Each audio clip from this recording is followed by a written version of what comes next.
Welcome to another installment of Crossroads Real Estate, and today I'm going to cover the most sophisticated, the most organized, and probably the most profitable real estate scam in the history of the United States. Well, I've got this all posted on my website here. If you go over to Crossroads Real Estate, I got these little pull downs over here. And I've got frequently asked questions and internet safety frequently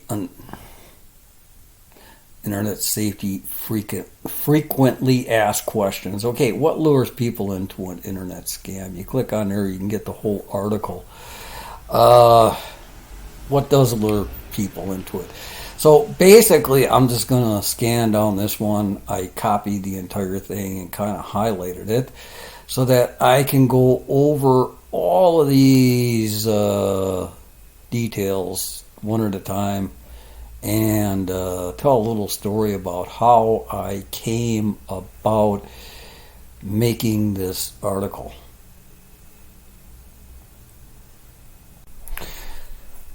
Okay, I copied this article over and put it into a word processor. That way I can highlight the main things I want to cover, and it makes it a little bit easier for you to view on your YouTube channel, even on a phone.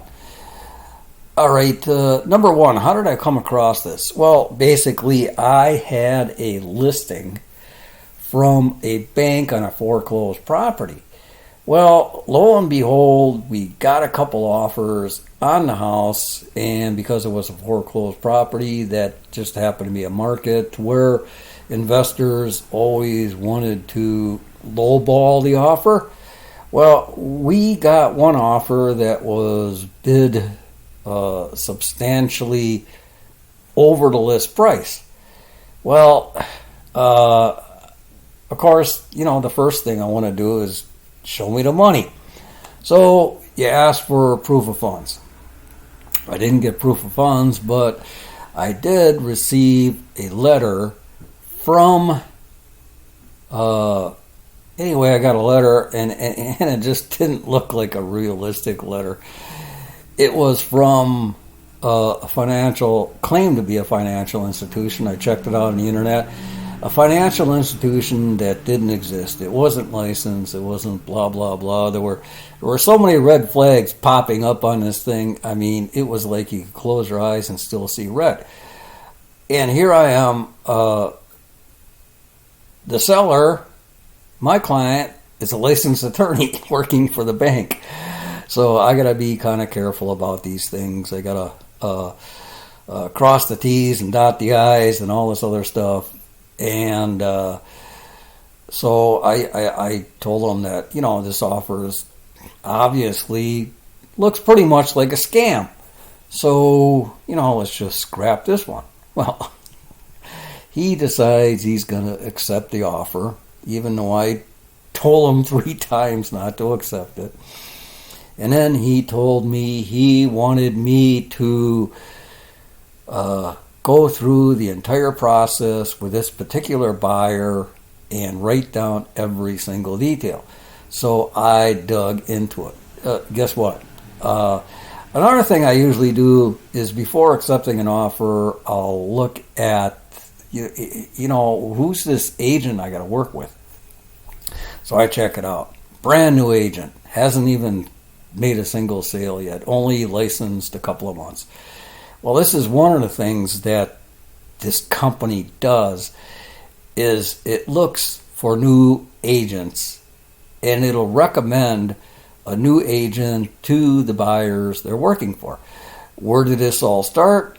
Okay, it all starts, you ever see the infomercials? They were half hour, 1 hour commercials that, you got the guy playing the real estate investor and he's doing the whole thing, showing this video of him on his yacht with 2 sexy chicks. Well, I suspect this is the guy we were dealing with. So, what lures people into an online scam? Well, everybody wants to make money, and when you got a guy for talking to you for a half hour or an hour about how easy it is to get into real estate investing, and they're going to show you everything you need to do, and they'll even finance and everything else. Of course, somebody's going to call, somebody's going to sign up for it. So, how does the online real estate scam work? Well, okay, charges start at the very beginning. Okay, I actually went on the site and went through as far as I could without paying.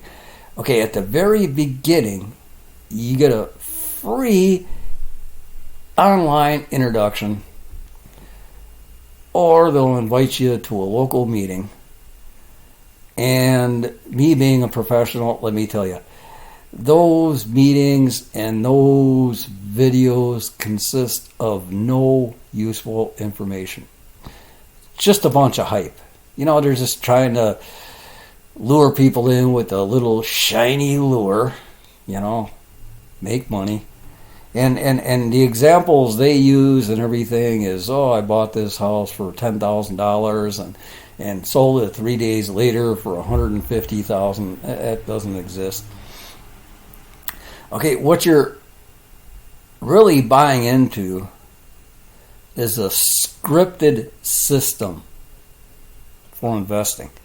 And they claim to have this script. If you follow it, there's no way you can lose money. As a matter of fact, we are so sure this is going to make money, we'll even put up our own money. Okay, so what happens after that?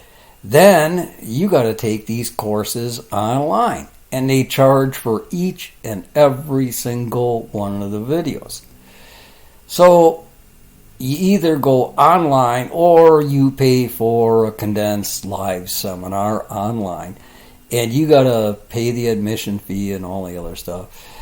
And they'll tell you that they have some secret list of foreclosed properties. Well, let me tell you, there is no secret list of foreclosed properties.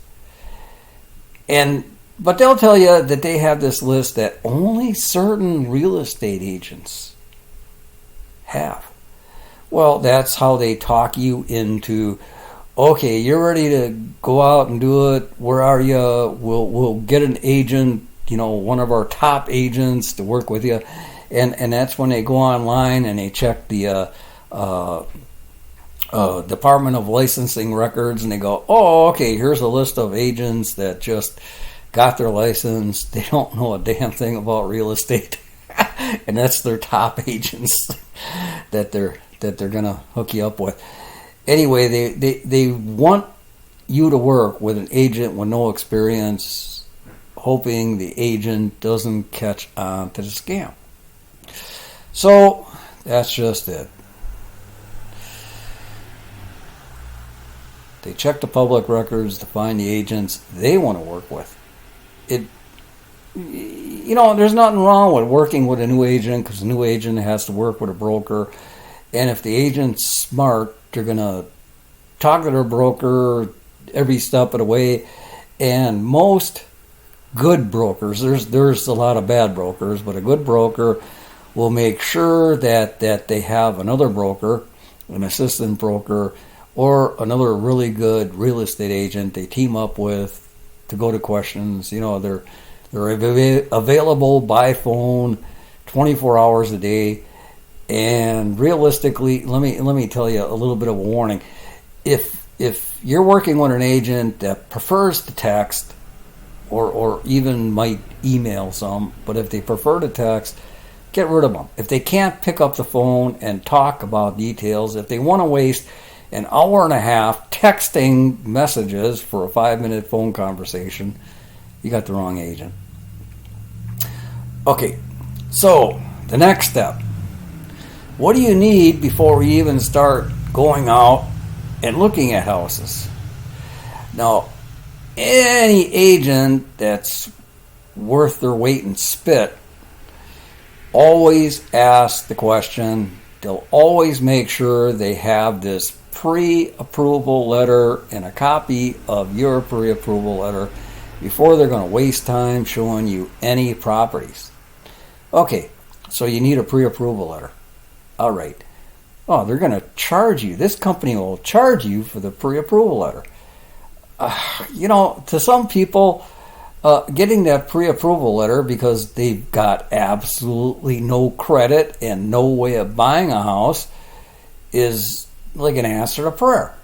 And they think, wow, I really got... Because they keep on telling me that, they're only looking out for me. They're doing this out of the goodness of their hearts, blah, blah, blah, blah, blah. So they pay a couple $100 for a pre-approval letter. They got this pre-approval letter. They got an agent. Now they can start going out looking at houses. Oh, the dream is coming true. So you got this fake pre-approval letter you paid a couple $100 for. Now, there's different levels to this scam. And, there's a lot of people that have poor credit, but they got money in the bank, and that's what they're looking for. And the scammer is good at extracting information from the people that they're scamming. So, if you got money in the bank, you get their gold script. You move up a level. And what are they going to tell you? They want to milk you through every step of the scam. So they are going to give you the worst advice ever. They're going to tell you to overbid the property just to get the accepted offer. Okay? Because if they don't get an accepted offer, they can't go through their whole little toolbox of extracting money out of your bank account.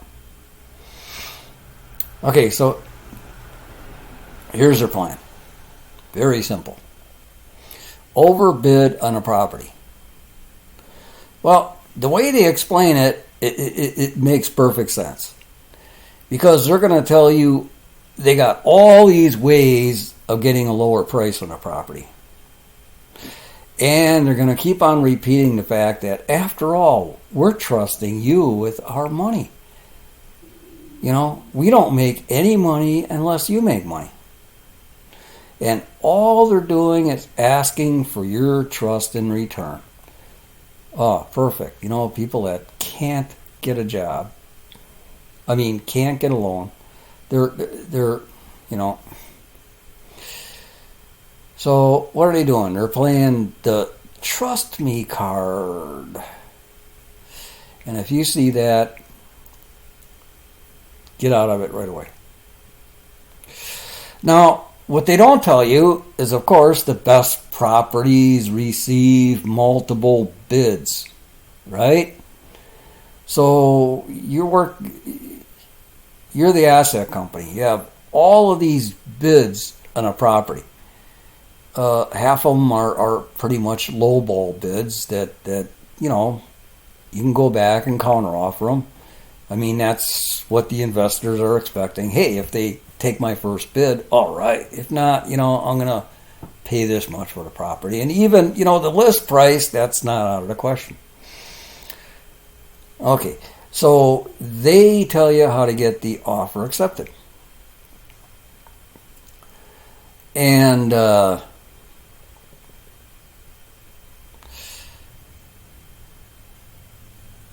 another thing they do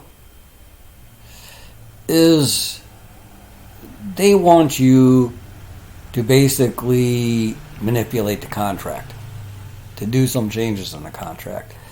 And young agents trying to make their first sale after they just invested a couple of $1,000s in getting their license and all that stuff and a whole lot of time, they want to at least break even, which, they probably wouldn't even break even on that sale, but they want to get that first sale underneath their belt so they can say, I went through a closing. Well, manipulating the contract, altering the contract is illegal.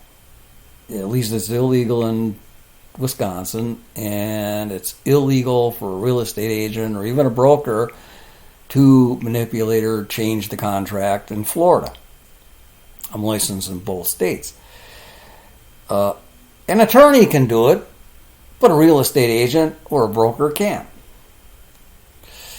And what they fail to tell you is asset managers seldom negotiate price. I mean, I have worked with some asset managers. There's damage or something afterwards. Somebody breaks in, steals all the copper out of the building. Of course, oh man, what a time-wasting thing. You got to take pictures, you got to email the pictures, you got to get bids, you got to get all this other stuff. So I'm spending another 2 weeks on this stuff, and guess what? It's all in the effort of lowering the price, which means I make less commission. So, I mean, welcome to real estate, the real world. Look, asset managers don't have to negotiate the price.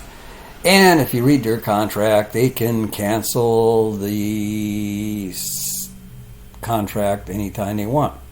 Is it legal? I don't know. I'm not an attorney. If that ever happens to you, the only thing I can tell you is talk to an attorney. Take the paperwork to an attorney and get a package together that you can send to your attorney and talk it over. But there is nothing in the contract saying that the seller has to deal on a price. As a matter of fact, you signed the contract, you agreed to the price as a buyer. So if you're trying to change the price, who's breaking the contract? Anyway, that's a little bit in the legal end of it, so talk to an attorney about it. So, another thing you got to consider is the seller has a group of, didn't want to hit that one, has a group of other buyers sitting in the wings who can close in a hurry, who already supplied proof of funds. Yeah, okay, here's a copy of my bank account. Oh, the account number is blacked out, but yeah, I've got cash sitting right here. We can close in, a week, 3 days. So, is the seller really going to waste their time on someone that's trying to go through this system, trying to bamboozle them? Okay, so you get the accepted offer. What goes next? Okay, they tell you they have a network of inspectors to look over the property, give you a report, and instruct you on how to use that report to negotiate. Okay, there is nothing wrong with it. It happens all the time in real estate. The inspection comes, and it's time to, a lot of times there's some things wrong. I mean, basically, on an inspection, if it's a safety issue, seller has to fix it. If it's, but some people do use, and some agents even pride themselves on suggesting inspectors that'll nitpick a house apart so they can go back and renegotiate the price.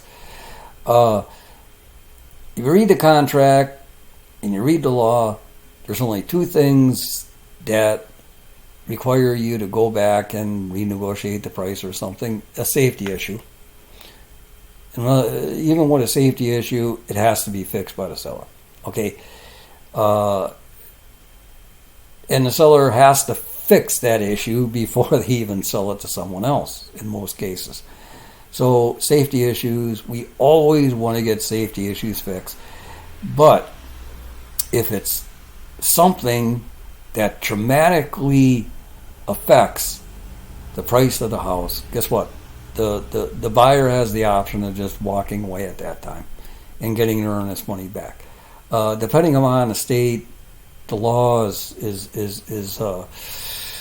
a little bit different in the wording, but that's another one that if you want to get out of a deal, either you're going to have a cooperative buyer, you can have the real estate agents negotiate a release cancellation, mutual release, or negotiate the price or something. You got any questions? It's a good time to call in your attorney.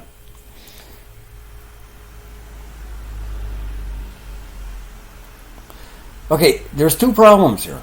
Number one, guess who pays for the inspection? You do. The buyer does. The buyer, everyone, I've closed 150, 200 sales. Buyer always pays for the inspection. Okay, they send out, they actually have a network of inspectors. And they're going to tell you to use this inspector because that inspector is going to write up all kinds of stuff that you can use to negotiate the price down. Okay, so you pay for the inspector. I got no idea how much people pay for those inspectors from that company. Could be $800, could be more. But the inspection that I got, it was just, actually it wasn't even an inspection report. It was an email somebody sent me with a whole bunch of stuff made up. And guess what? House had a lockbox on it. No inspector called me about doing an inspection. The other agent, I called them, says, hey, I got this email from the inspector. Did you go through the house with an inspector? No. Well, how did I get in this email? And he just listed a whole bunch of stuff. So I called this guy up. He had his phone number on there. I call him up and I says, hey, what's your license number? And he said, what license number? I said, what's your state license number? In the contract, it says an inspection by a state licensed inspector. What's your license number? Well, I don't have my license yet. I gotta go through and I gotta do 12 inspections and then they're gonna give me my license. Well, I work with inspectors all the time. Getting an inspection license is taking the state courses, passing the state exam, and then you go out there and get your experience. He was not an inspector. Easy to tell. So I get back to the seller, tell him that. He says, keep on going with it. See what happens next. So they do not use state licensed inspector, which basically there's a time limit. When you fill out the offer to purchase, you put in a time limit. Typically, it's 10 days, sometimes 15, 12, or whatever. You put in a number of days for an inspection contingency. That means the inspection has to get done. The inspection has to be, if there's defects, the inspection has to be delivered to the seller, and that time limit includes negotiations. So once that date passes, the seller no longer has to negotiate, no matter what's on the inspection report. Once again, it's a safety issue, whatever, if it's not, both sides aren't cooperating, talk to your attorney. So you're out, money for the lessons, the videos. You're out, the buyer's out money for the pre-approval letter, and now the buyer just lost money on a fake inspector. Now the next scripted plan is fake contractors. And this is really kind of interesting because I was hearing stories. I mean, I was in contact trying to get as much information from the other agent as possible. And let me tell you, when you're a licensed broker, it's with a new agent, it's pretty easy to get information out. And this is all confidential information, but they were telling me that there was a delay. They wanted to get contractors in, this and that. I said, well, are you showing the contractors the property? Oh, no. So now this buyer is paying for estimates from contractors that don't really exist. So I'm talking to the other agent and saying, you know what? I mean, the inspector was fake. Are you telling your buyer to check with the contractors to make sure they're licensed? Oh, yeah, yeah, yeah, yeah. Everything's going fine. Man, they really wanted to get that first sale down the belt, under their belt, and it just kind of falls apart. So after 10 days, the inspection went away. It doesn't really matter what the contractors say and all this other stuff. In the meantime, I'm getting all of these emails saying they want to negotiate the price down, and I'm forwarding them over to the seller, and the seller's a licensed attorney, and he's laughing at them, knowing, you know what? I mean, you can send all the emails, you can send all the text messages you want, until you put that in writing, signed by both parties, it doesn't mean a thing. I know that. He knew that, but obviously the other agent didn't know that because they were brand new. Obviously, they were not communicating step by step with their broker, and they were just falling deeper and deeper in the hole. So the worst part of this scam is the time it takes. They're trying to hit you up with, oh, we care about you. You're going to make a lot of money on that, blah, blah, blah, blah, blah. They're going through it, and they got all the time in the world because you don't know what's going to pop in their head next on how they can extract more money from this poor buyer. So the thing about it is the contract is filled with things the buyer has to do, and at times, a lot of times, what the seller has to do, and there's time limits on there. And there's penalties to pay if you don't make the time limit. Now, if you're the buyer and you're working with a poor agent, and you're working with someone that's trying to coach you on how to, make money in the investment thing, and they're giving you bad advice, you're going to find yourself in a position to lose your earnest money. And in this particular case, I mean, here's the thing: is on a regular, normal, everyday sale, something goes wrong, and one party or the other party decides to call it quits. We give a notice explaining exactly what the situation is, as vaguely as possible, and then we send along a cancellation mutual release. And on a cancellation mutual release, there's a section in there that designates where the earnest money goes. It could be split 50-50, 75-25, or all the money, earnest money, goes to one party or the other. Well, guess what happened here?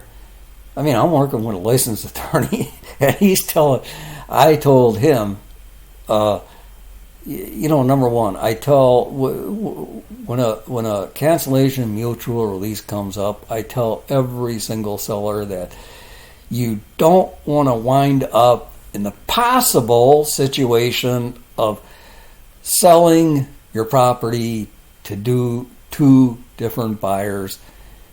Talk to your attorney. I'll put together a package, everything they need to look at, and before you put it back in the market, and before you accept a second offer, talk to your attorney and see what they say. I am not gonna make a call on that. I am not gonna touch that with a 10-foot pole. My suggestion is they give back the earnest money and go on with life. Cancellation mutual release agrees that it's dead. Both parties agree that contract is null and void, and that's it. But this particular seller, being a licensed attorney, says, no, we're gonna keep the earnest money just to teach the buyer a lesson. Okay, I go through my regular spiel that I do every single time a cancellation mutual release comes up. He stuck to his guns. He actually laughed at me and said, don't worry, I got everything under control. I guarantee you, We're going to win. And this actually went to mediation. And I was nervous during the mediation because in the mediation, they took a look at every single step both agents do. And the mediator between there has the right to go back to the board to suggest education or a fine or something else. If something, one or the other agent really messed up. And I was kind of nervous, and it came back that, okay, this was wrong, that was wrong, that was wrong. I mean, that's how the buyer complained, but the mediator said, well, okay, you had all these complaints, but never filed a notice. So basically, there's very little I had to do except go with the flow, and then file the notice that, okay, buyer missed these deadlines, so here's your notice. We're going to do a cancellation mutual release, and the seller's going to keep the earnest money. So I did my paperwork right, and the arbitrator gave the earnest money to the seller.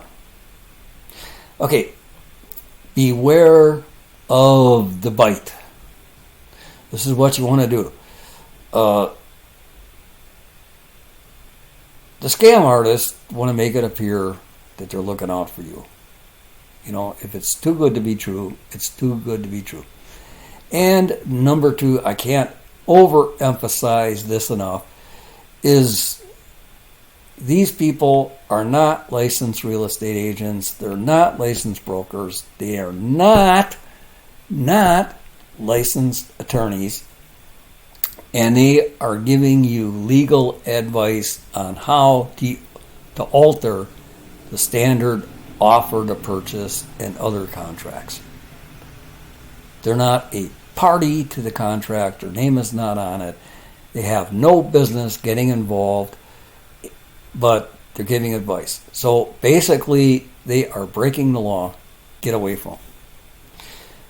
And all those unexpected fees. There's unexpected fees one after the other, and you begin to see them mount. I just went through the whole process. So if you see this pattern. Okay, so you look out for the useless hype. And be careful.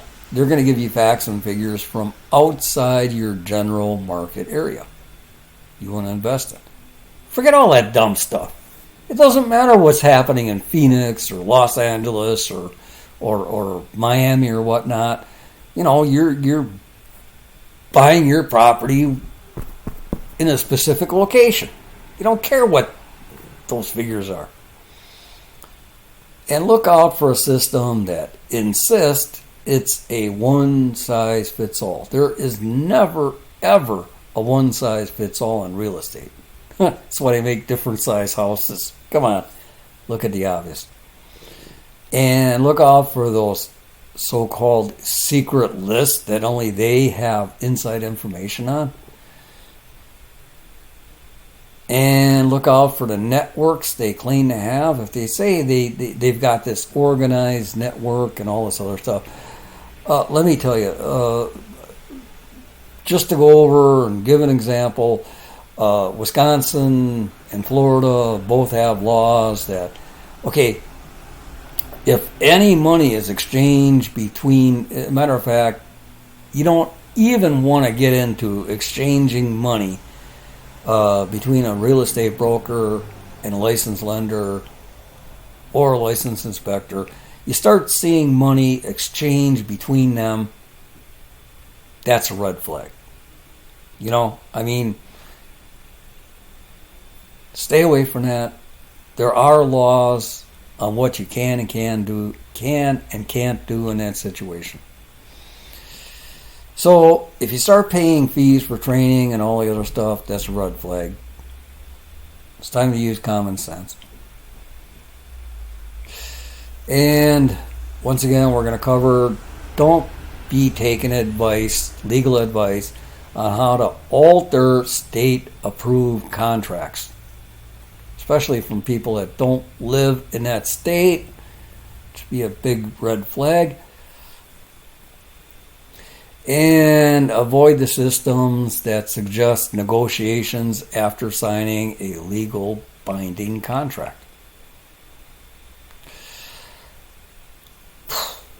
And avoid systems that tell you how to overbid a property without providing you the current market conditions. In other words, they got no idea what the market conditions are. They got no idea how much the property is actually worth, but they're telling you how to bid. Come on, wake up. And avoid systems that talk about national statistics. Avoid systems which teach you how to use an inspection to negotiate the purchase price. And run from all the inspectors, contractors, and lenders who cannot produce proof of a state license. All of these people should be licensed. And if there's any doubt, you shouldn't be embarrassing them if you ask for their state license. I mean, that's keeping yourself safe. That's looking out for yourself. Okay, now I'm just going to go through a simple system that works in a few simple steps.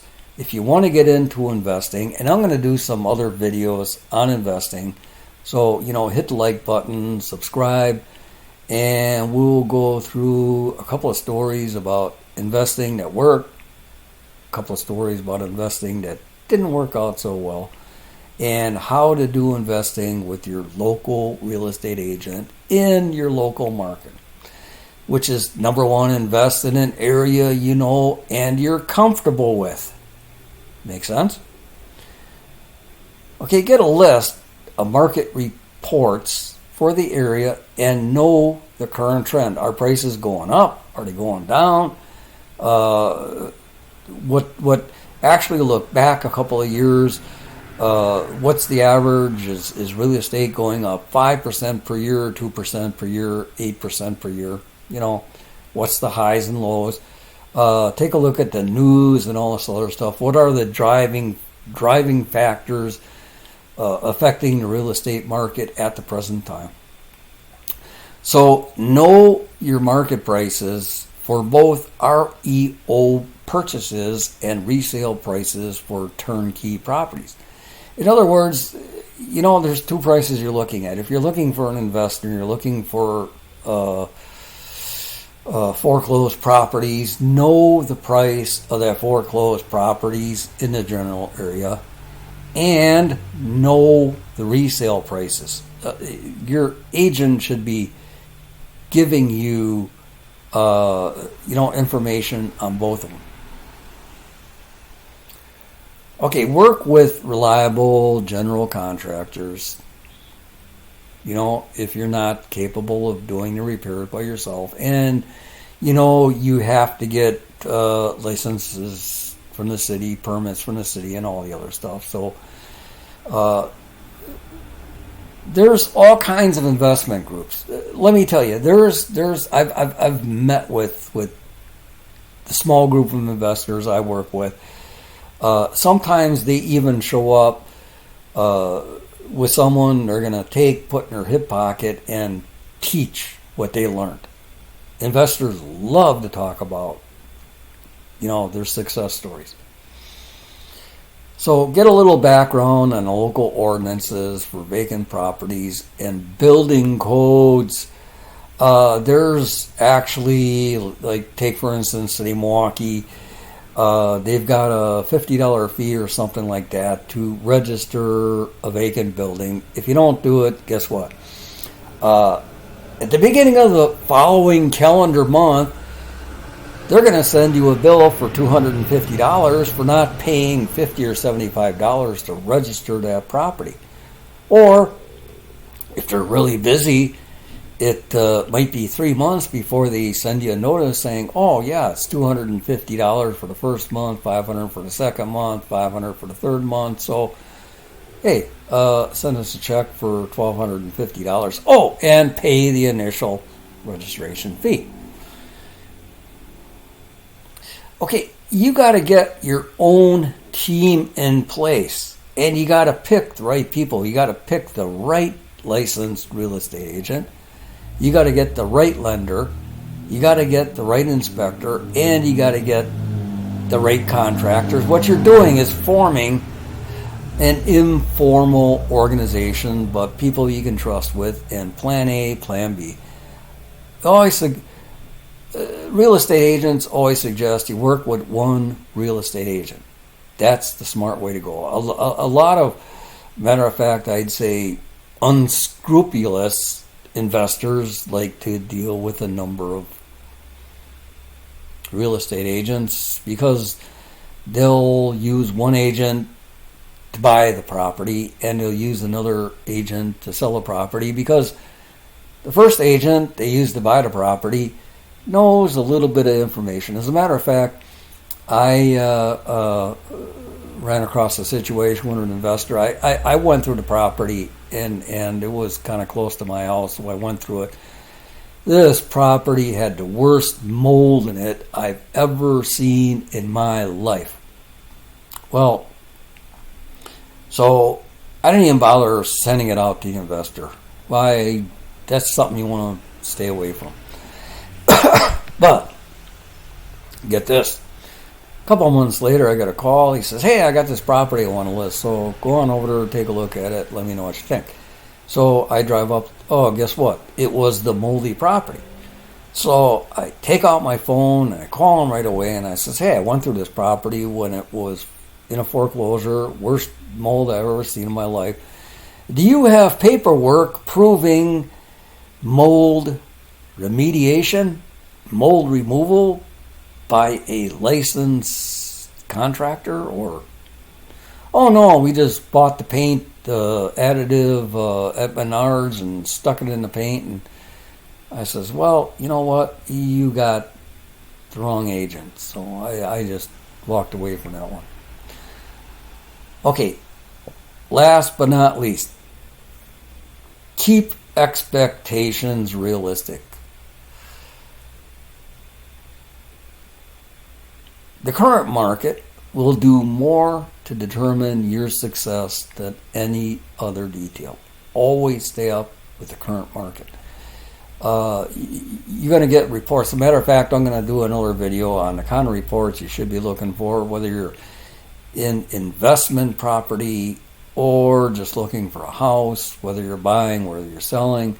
The reports are basically the same thing. That way, you know, once you know it, we're all looking at the same reports. We all had the same information. We all should be interpreting it the exact same way. And it's pretty simple information because it's put together by a really cool computer system that we get from the MLS by paying our yearly dues and monthly fees. So basically, that's it. Investing is not that difficult. And stay away from those scammers. And pass this around so your friends and family and everyone on the internet can avoid these scams. We want to save people money. You know, I mean, you got to do some good in life. Here you go. Share this.